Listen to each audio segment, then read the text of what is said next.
Баршаңызға сәлем, сіздермен Зухра. Бүгін осындай түріктердің пахлавасын дайындайтын боламыз. Көптеген рецепттерді көрдім, бірақ маған ең ұнағаны осы болды. Бірге дайындайық. Менімен бірге болыңыздар. Бізге керек заттар: жұмыртқа, айран, сары май, қант, ұн және де ас содасы керек болады. Ең алдымен 4 жұмыртқаның сарысын ағынан ажыратып алып, басқа ыдысқа ағын құямыз.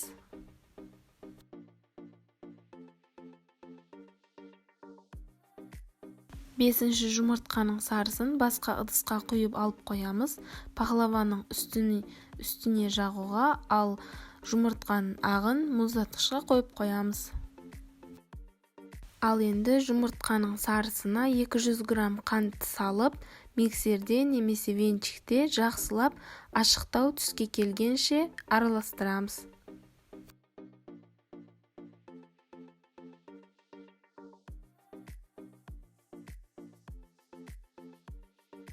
Байқағандарыңыздай, біздің массамыз ашықтау түске кірді. Ал енді 1 шай қасық ас содасын 200 грамм айранға қосып араластырып жіберіп, айранымызды жұмыртқалы массамызға қосып, жақсылап оны араластырамыз.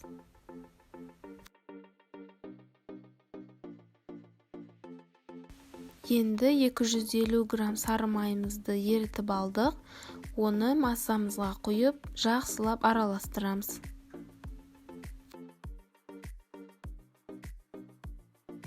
Әрдайымғыдай ұнды електен өткізіп алдым. Енді ұнымызды салып, жақсылап лопатаның көмегімен немесе шанышқының көмегімен қамыр илейтін боламыз.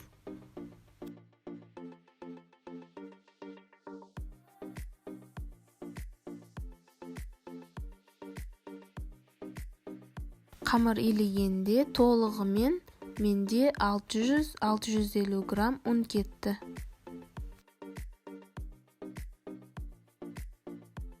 Мінекей қамырымыз дайын болды. Жұмсақ, сәл қолға жабысатын болу керек. Үстін пакетпен жауып, жарты сағатқа мұздатқышқа қоямыз.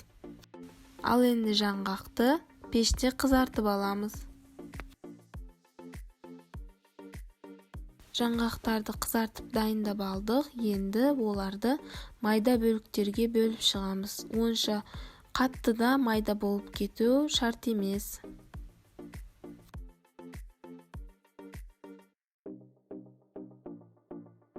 Мейізді де 3-4 бөлікке бөліп кесіп аламыз.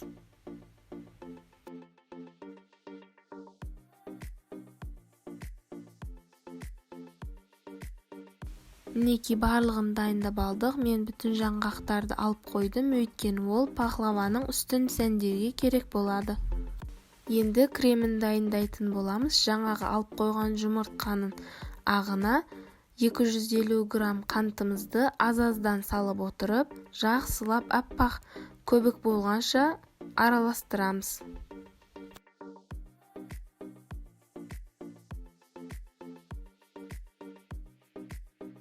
Мінекей көріп тұрғандарыңыздай крем дайын болды. Артын өгіргенде де ағып кетпейдіндей болу керек. Енді кремімізге жаңғақ пен мейізімізді қосып, жақсылап араластырып қоямыз.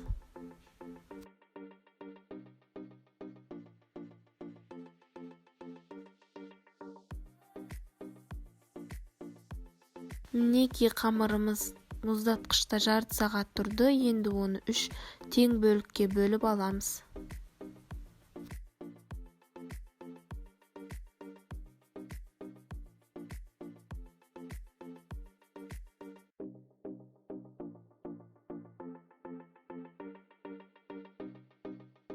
Енді бірінші қамырымызды осылай пергамент қағазында жаятын боламыз. Пергамент қағазын ең алдымен листімізге қойып, өлшеп кесіп аламыз. Мінекей жайып болдық. Енді оны листімізге салып, артын өгіріп, пергамент қағазын алатын боламыз.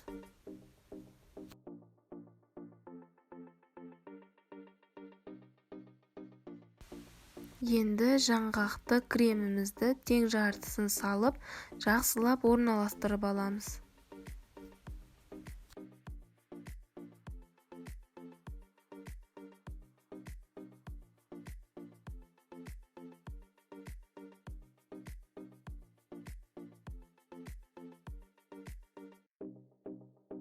Қалған қамырларды да дәл солай жайып аламыз.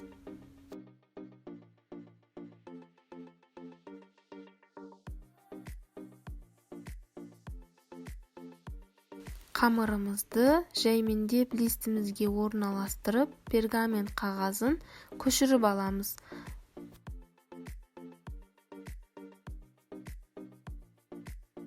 Шеттерін осылай туырлап, жаңғақты кремімізді қалған бөлігін салып, жақсылап орналастырып аламыз.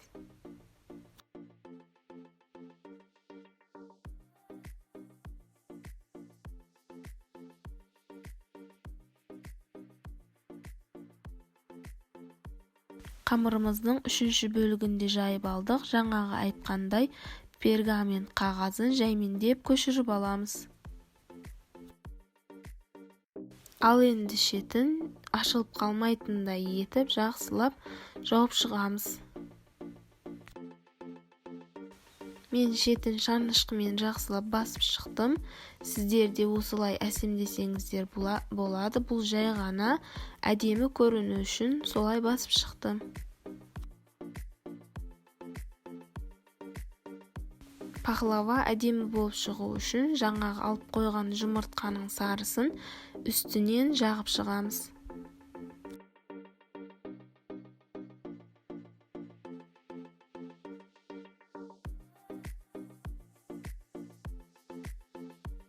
Енді пахлаваның үстін порцияларға бөліп кесіп шығамыз. Сонда пахлаваның іші жақсы пісіп шығады.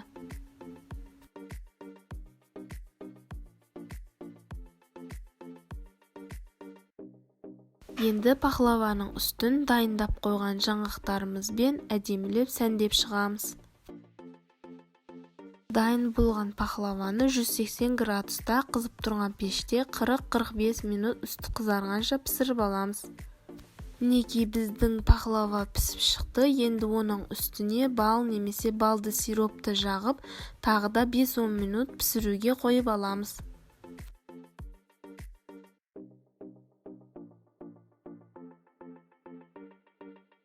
Ал достар, барлығына ұнайтын өте дәмді түрік пахлавамыз дайын болды. Барлықтарыңызға ас болсын.